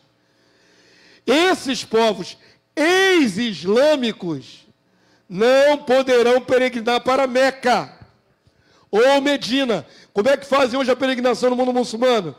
Vai para a cidade de Maomé. No milênio, eles não podem continuar adorando lá no centro idolátrico do Islã. Eles têm que adorar onde? Jerusalém. O quê? Vai ser destruído todo o centro idolátrico. Mas e a mania de ir? E a mania de ir, o comportamento viciado? Querer reconstruir, adorar no nada ali, né? Pode ser que algum teimoso islâmico sobrevivente, vou dar uma passadinha lá em Meca para ver o que sobrou. Será que sobrou uma pedra para eu adorar naquela pedra?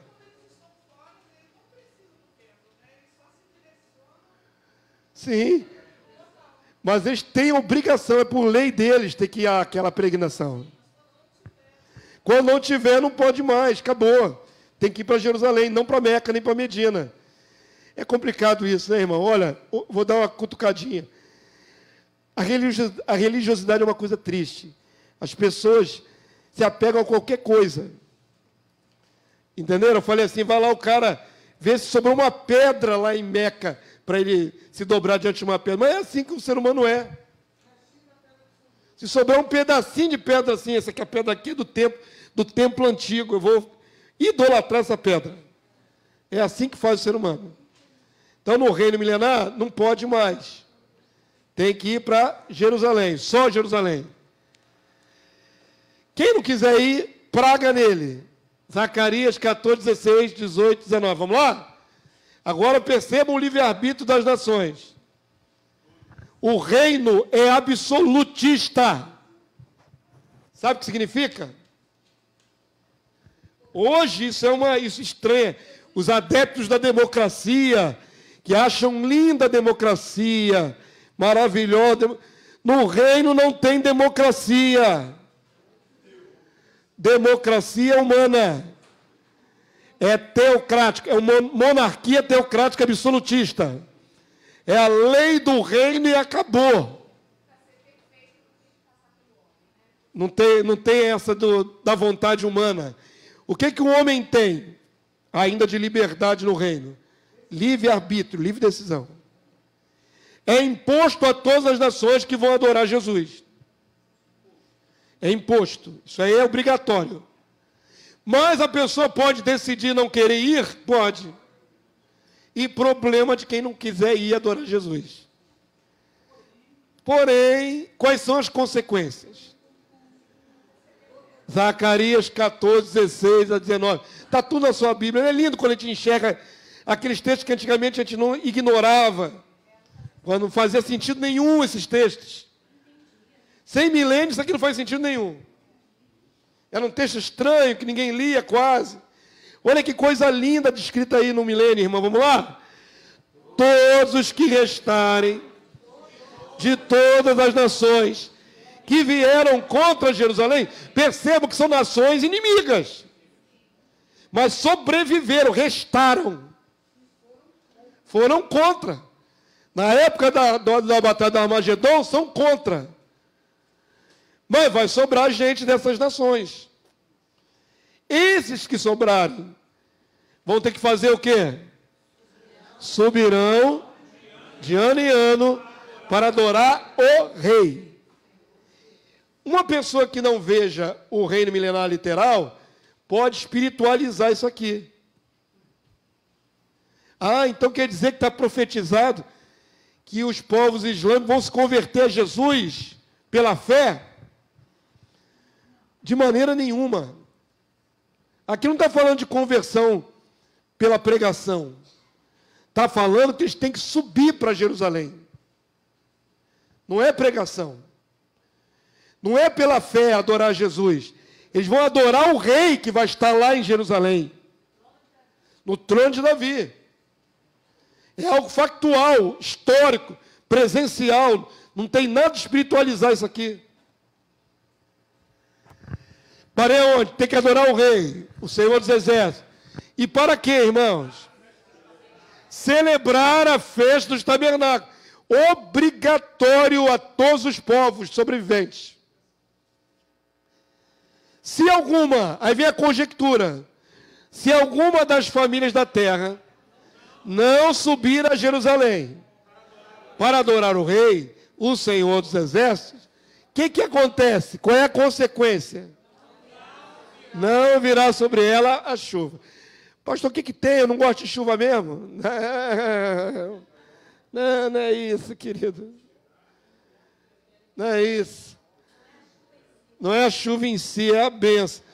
Mas tem a ver com a chuva em si também. Porque se vamos ter um novo mundo, e conjectura-se que toda a industrialização vai cessar, porque é poluente, o homem volta a ter qual tipo de base de sustento? Terra, agropastoril, plantar e colher, e gado. Se não vem a chuva, acontece o quê?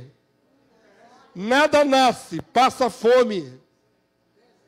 Deserto. Então, não tenha a ideia de que isso aqui é só figurado. Não virá mesmo.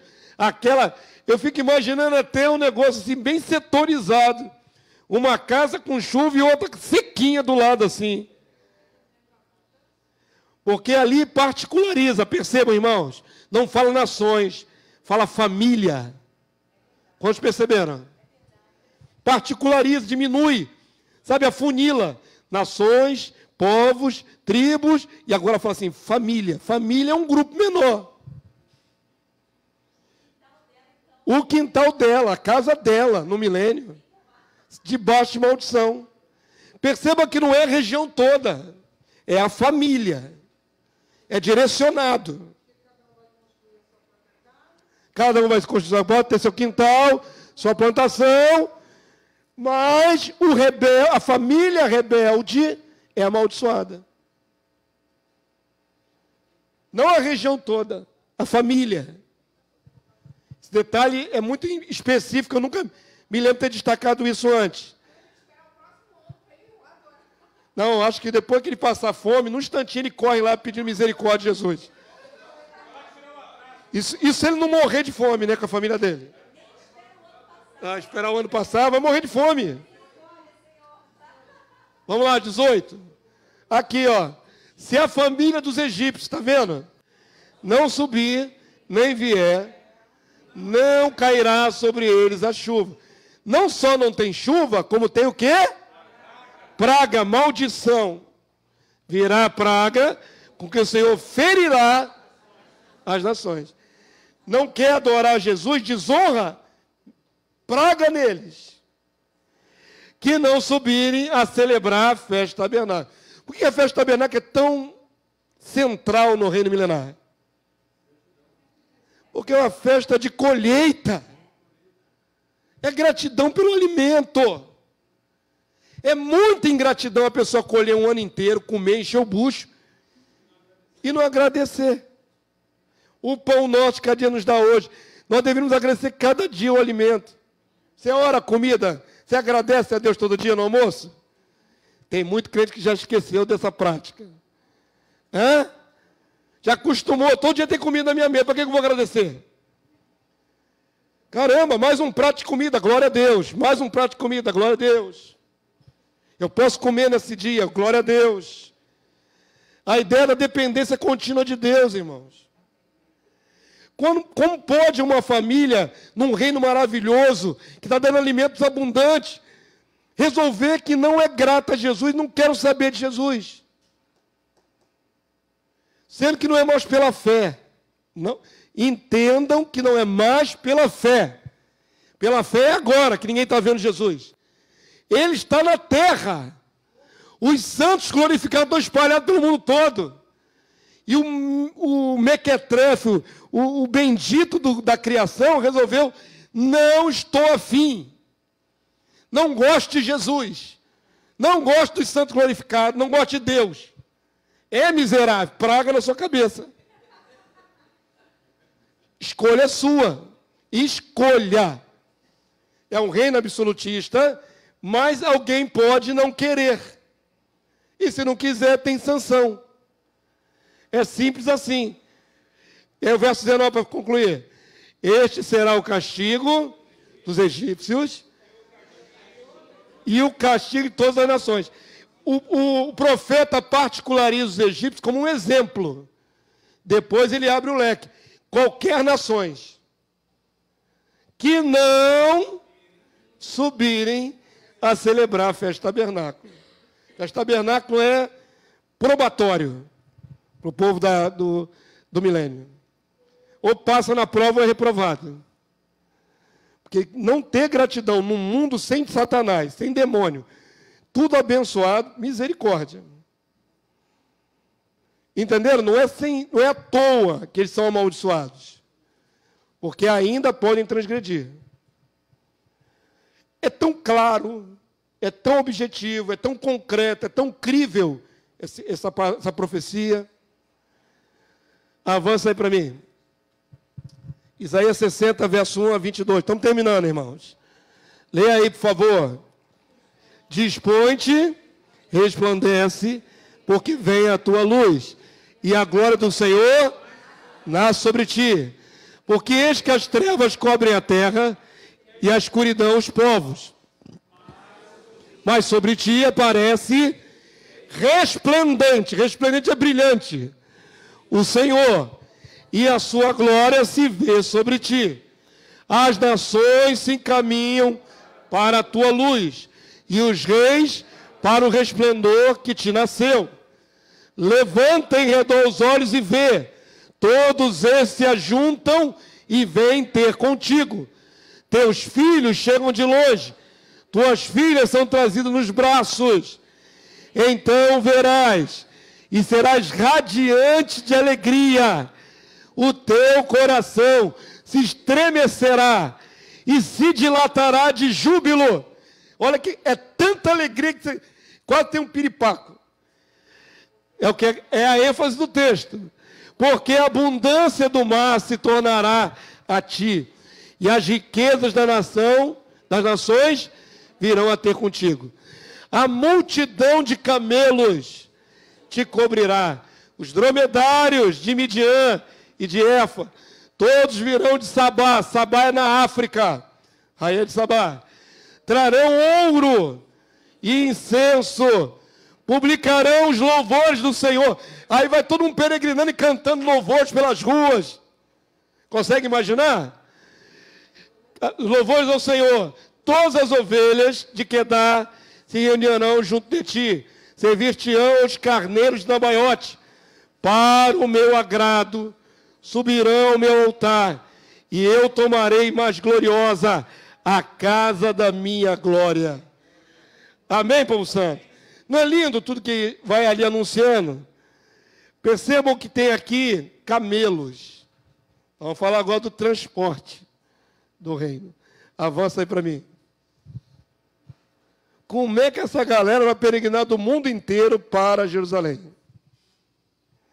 Já foi questionado isso em outras aulas, né? Vamos lá. As tuas portas estarão abertas de contínuo. Percebam que não é só na festa do tabernáculo. Jerusalém vai ser um centro de peregrinação contínua, durante 1000 anos. rotativa. Nem de dia, nem de noite se fecharão. Não precisa mais fechar à noite, porque não tem ladrão. Não tem inimigo.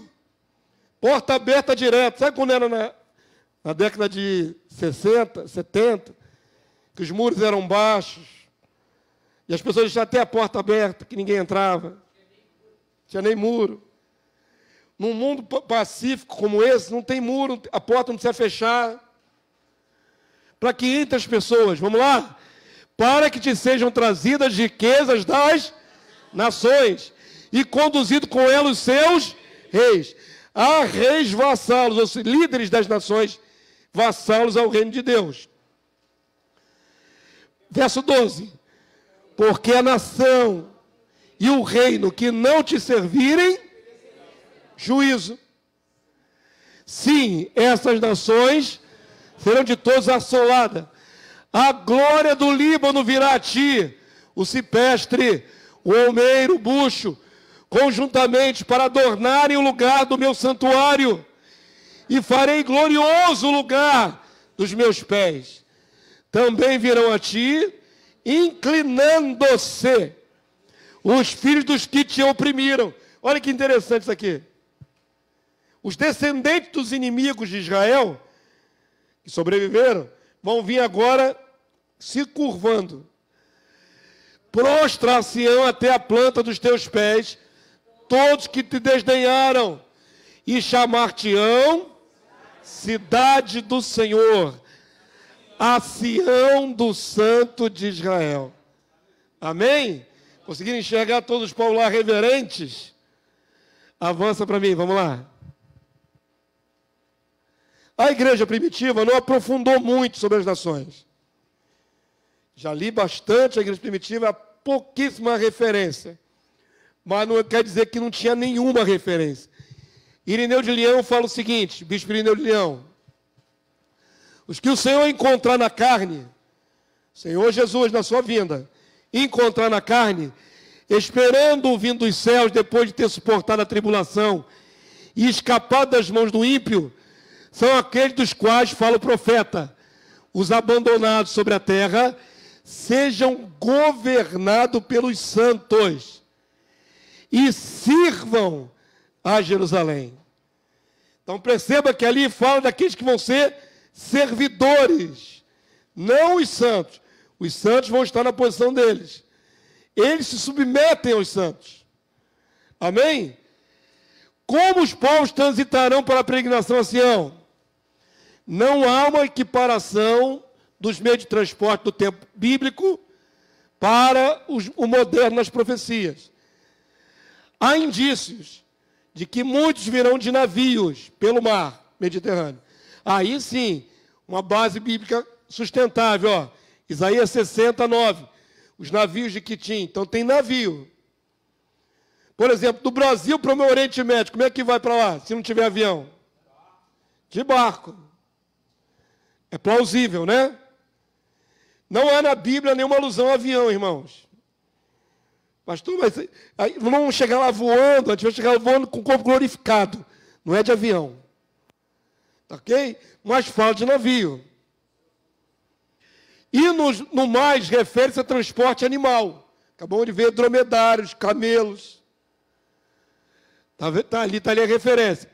Se haverá outros meios de transporte de massa, avião, ônibus, trem, só podemos conjecturar sem base clara nos textos.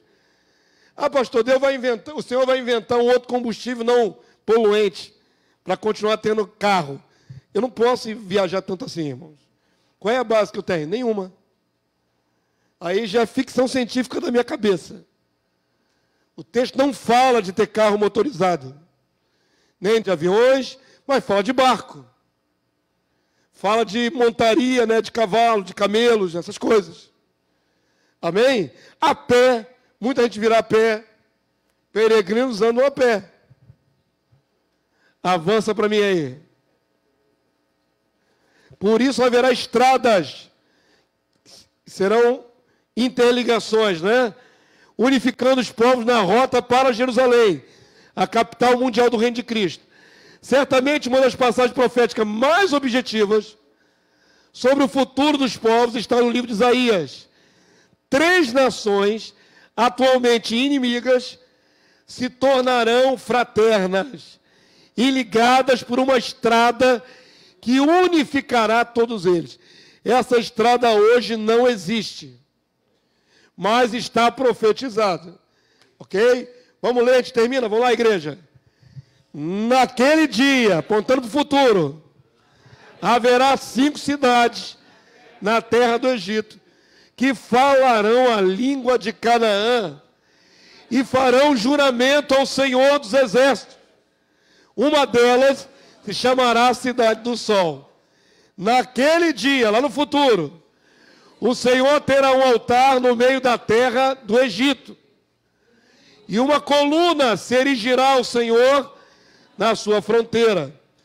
Servirá de sinal e de testemunho ao Senhor dos Exércitos na terra do Egito. Então, perceba, lá no Egito vai se adorar um único Deus. Amém? E haverá até altar lá. Ao Senhor clamarão por causa dos opressores, e ele lhes enviará um Salvador e defensor que os há de livrar. Então, se ainda houver algum perigo, tem um Salvador, que é Jesus. Vamos ler o restante. O Senhor se dará a conhecer ao Egito, e os egípcios conhecerão o Senhor aquele dia. Sim, eles o adorarão com sacrifícios e oferta de manjares, e farão votos ao Senhor, e os cumprirão. Não é conversão de egípcios para se tornar santo. São os egípcios sobreviventes, nações. Verso 22, vamos lá? Ferirá o Senhor aos egípcios, ferirá, mas os curará. Converter-se-ão ao Senhor, e ele lhes atenderá as orações, e os curará. Naquele dia, leia isso aqui que é o fundamental, vamos lá? Haverá estrada do Egito até a Síria. Você não tem noção da distância que isso é, irmão. Corta o Oriente Médio todo. Os assírios irão ao Egito, e os egípcios à Síria, e os egípcios adorarão com os assírios. Naquele dia, Israel será o terceiro com os egípcios, e os assírios uma bênção no meio da terra. Então vão sobreviver assírios, egípcios, e tem mais uma contagem que eu não vou fazer agora. Diga, irmã. Aqui no chat, o irmão Alisson Elms, ele falou o seguinte: existe um texto que diz que a carne e o sangue não herdam o reino de Deus. Como que fica essa questão à luz desses textos aí?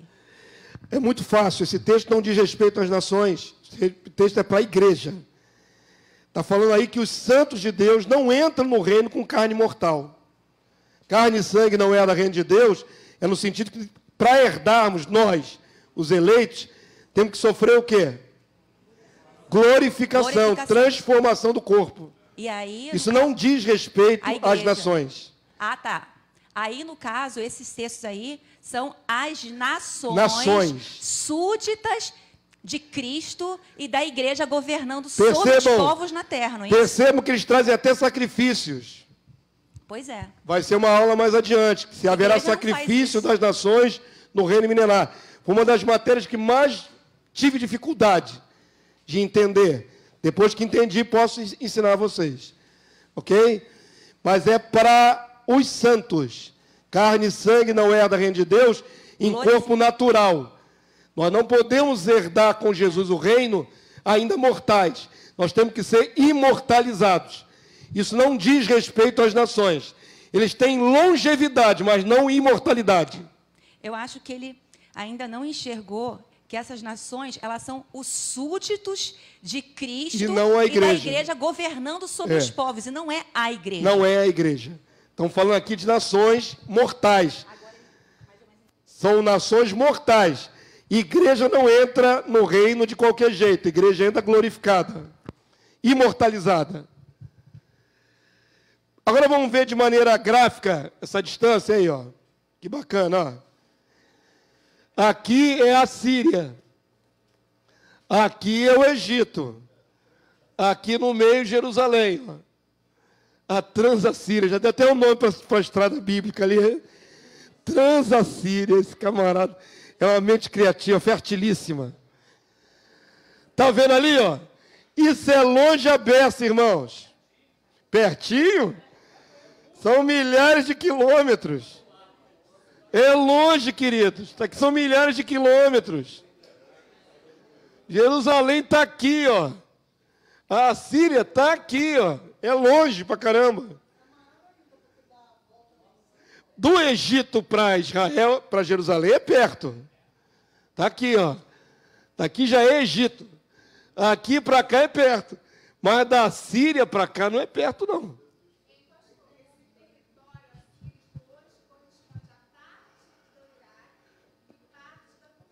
Parte do Iraque, parte da Turquia. Todos inimigos de Israel. E aí que é interessante dizer que eles vão ser uma bênção. Como é que eles vão ser uma bênção na terra? Vai ser um povo abençoado. Porque vão adorar o mesmo rei. Não é bacana? O povo que virá daqui, vai peregrinar, passa por Jerusalém e vai até o Egito. Eles irão até o Egito. E o Egito irá até a Síria. A estrada de mão de ida e mão de volta. Vai para lá, vem para cá, e peregrino para lá, e peregrino para cá. Milhares de quilômetros. Ah, pastor, mas é a pé, a gente vai cansar. Não, você está glorificado, criatura. Por que o crente que já tem a visão do reino pensa que é criatura? Você não é criatura, você é eleito. Você até voa. Você é outra categoria. Eles vão andar. Mas lembrem-se, o alimento agora é maravilhoso. Está todo mundo forte, nutrido. Amém? Deu para ter uma ideia, irmão, da distância? Ah, claro. Quem não anda enferruja. Enferruja os ossos. Avança aí para mim. Pode terminar, irmãos. Último. Haverá peregrinos vindo do sul e do norte, que atravessarão Jerusalém e seguirão o caminho oposto na festa de louvor a Deus. Quem vier por aqui, passa por Jerusalém e vai até o Egito. Quem vier do Egito, passa por Jerusalém e vai até a Síria. Eles vão atravessar de um extremo ao outro. Esses textos fazem algum sentido para a igreja que não vê o reino? Não. Nada. É muito específico. Fala de estrada. Fala de povos específicos. Que hoje não tem menor familiaridade com a Bíblia ou com o rei da Bíblia. É um texto que não faz nenhum sentido, não encaixa na teologia moderna, não encaixa. Então é sempre meio preterido, gente, de lado. Você acha que Deus ia usar um profeta, falar coisas específicas sobre essa e não cumprir? Que Deus é esse que fala e não cumpre? A falta de visão do reino anula centenas e centenas, talvez milhares de profecias.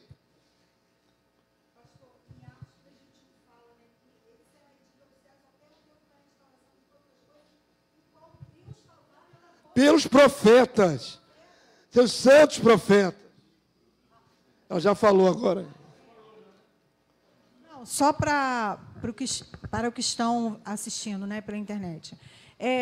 Atos 3:21, né, diz que Jesus será retido aos céus até o tempo da restauração de todas as coisas, o qual Deus disse pela boca dos santos profetas.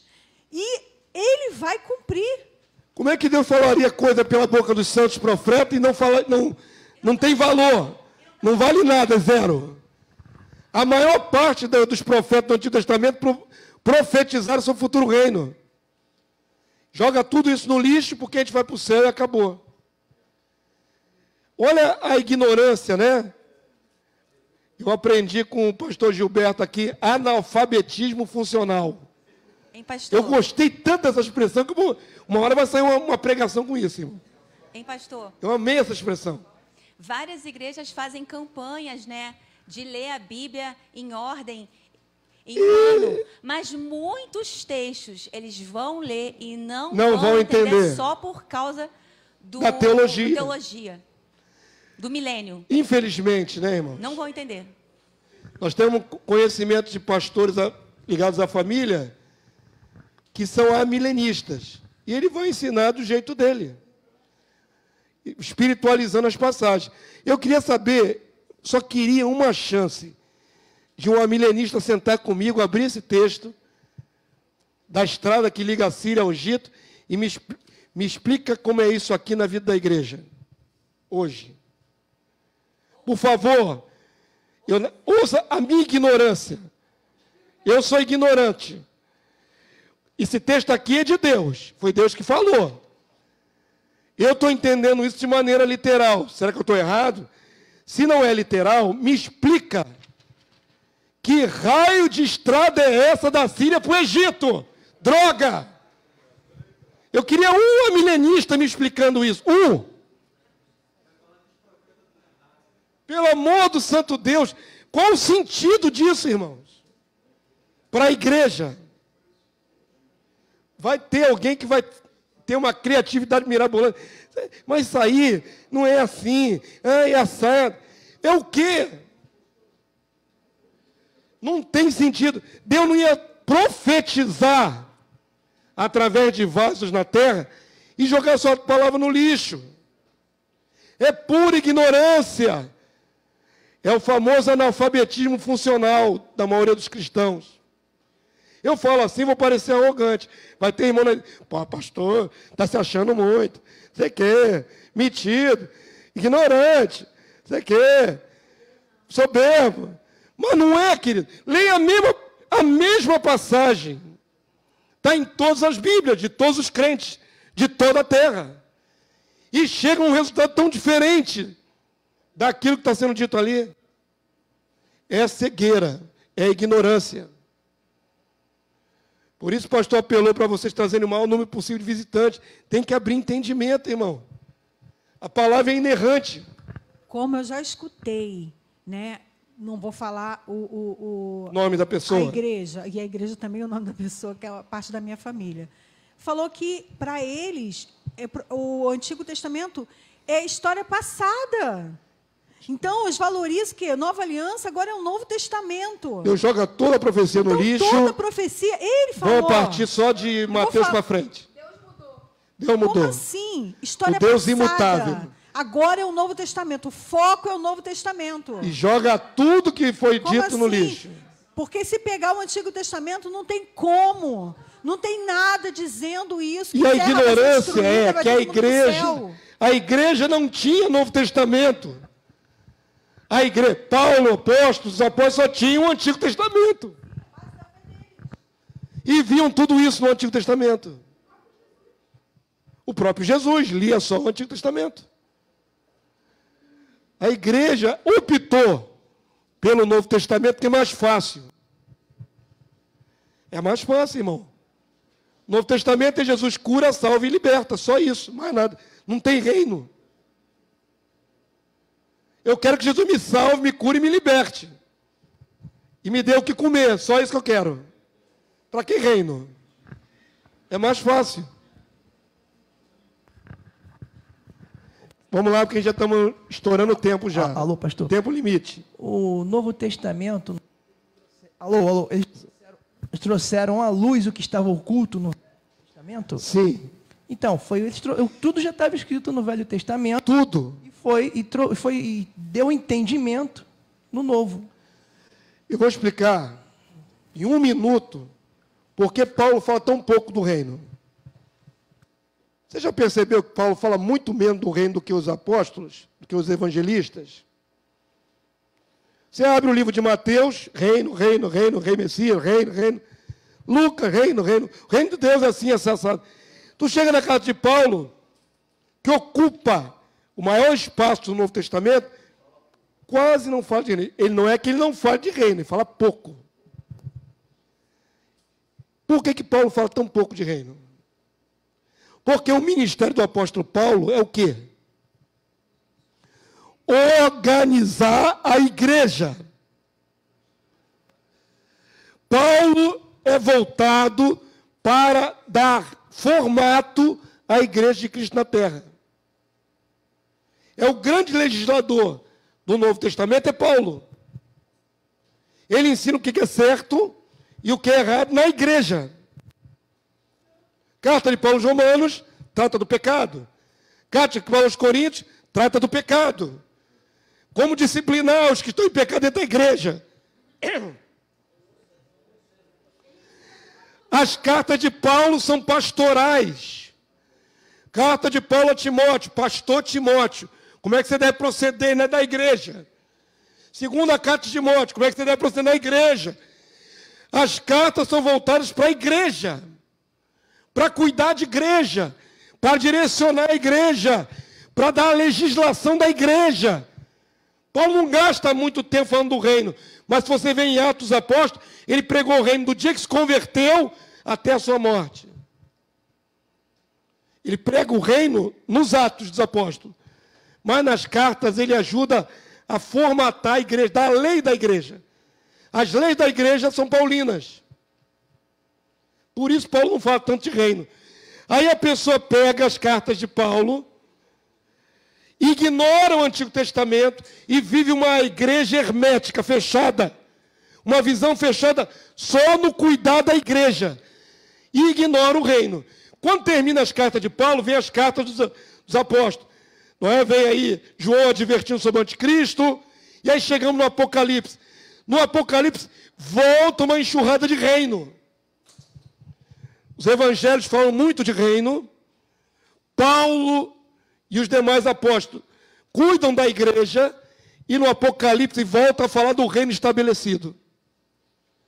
Esse ato entre os evangelhos e o Apocalipse é porque Paulo está dando formato à igreja. Simples assim, nunca perceberam esse panorama? E a Bíblia termina sem falar do reino, ficar cuidando só de igreja? Não. A igreja chegou ao seu limite, vamos voltar a falar do reino. Jesus vem e estabelece o reino.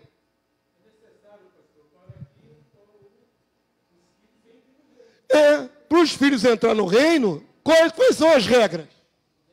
Paulo dá as regras, que ele recebe direto de Cristo. Pois é, então, as cartas paulinas são para tratamento da igreja, para formatar, para dar os limites, as leis, as normas. Às vezes Paulo fala sobre o Cristo glorificado, o Cristo antes, né? Aquele que existiu antes, nas cartas aos Filipenses. Ele fala do Cristo, mas não fala muito do reino nas cartas. Porque está focado em cuidar da igreja. Ele diz, eu quero apresentar-vos como noiva aprovada para o seu esposo. Eu estou preparando a igreja para casar com o noivo. Esse é o mistério de Paulo. E ele ocupa a maior parte do Novo Testamento. Cuidar de igreja, pastoral. Amém? Mas os evangelhos não são pastorais. Os evangelhos ficam tratando de igreja? Não. Os evangelhos anunciam o rei. O Apocalipse fica tratando de igreja? Não, já venceu. Volta a falar do reino. Então, entendo essa transição. Quando a pessoa abole o Antigo Testamento, onde o reino é profetizado abundantemente, ela está tirando da mente dela um reino que vai ser real. E fica focada no Novo Testamento, só cuidando de ovelha. Sem reino. É um evangelho sem reino.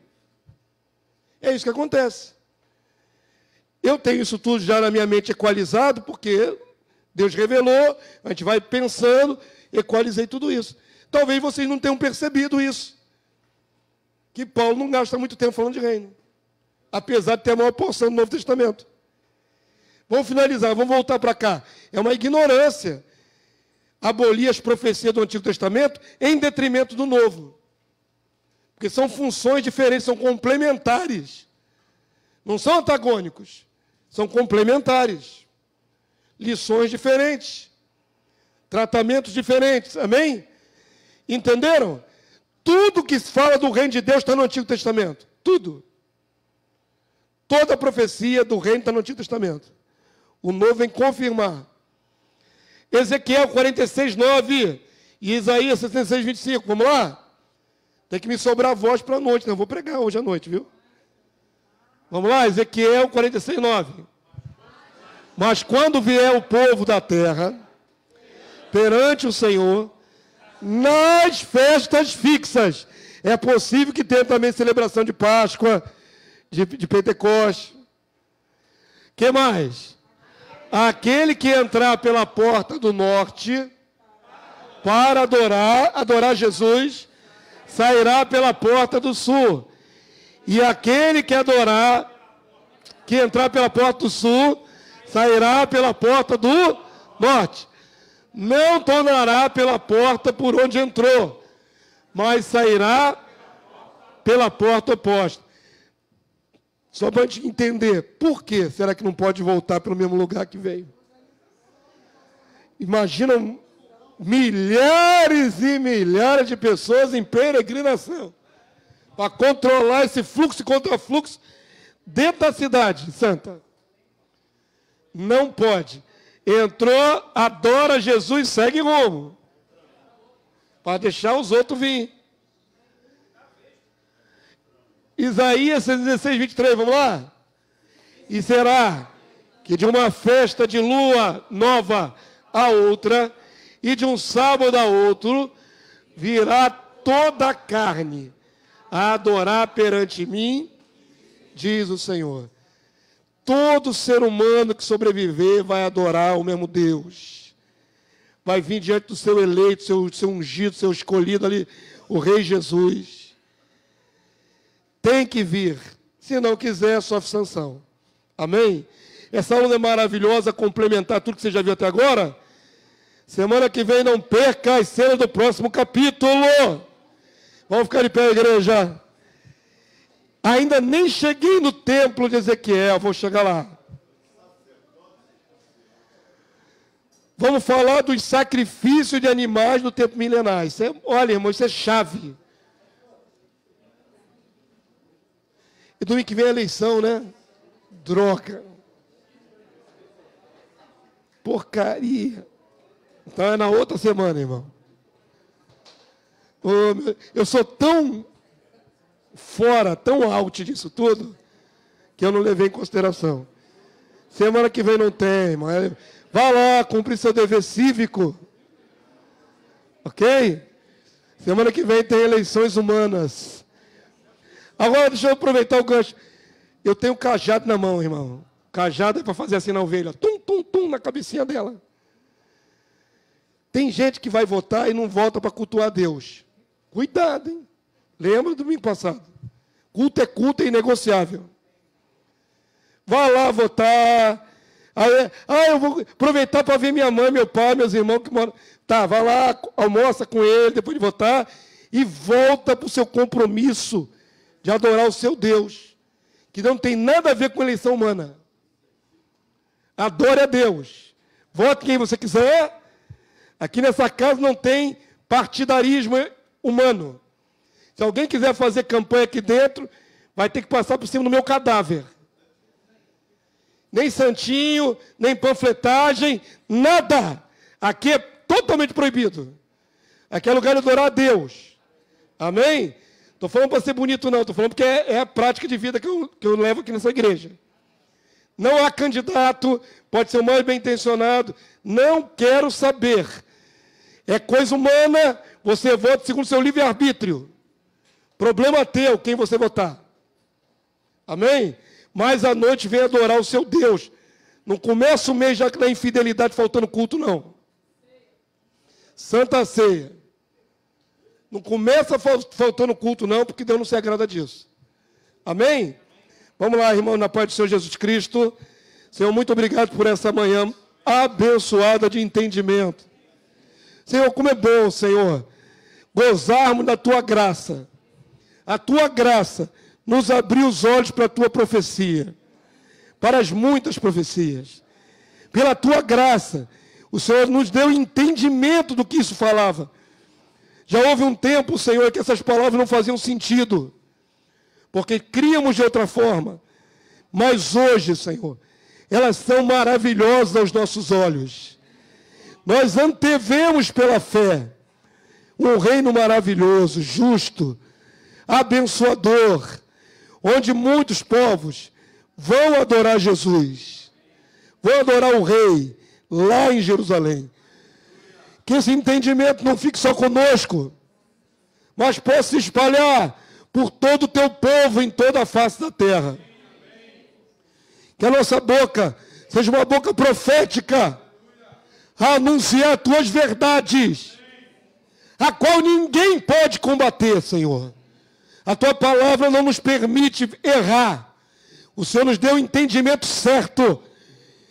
Que a nossa boca seja imbatível, Senhor, ao falar as tuas verdades. Habilita o teu povo, habilita cada um em nome de Jesus. Leva-os em paz, Senhor, a seus lares e traga-os segundo a tua vontade logo mais à noite, para termos um encontro de gratidão com o nosso Deus e com o nosso Rei Jesus Cristo. Seja assim em nome de Jesus. Amém e amém. Glória a Deus. Glórias a Jesus. Glória a Deus. Vão, irmãos.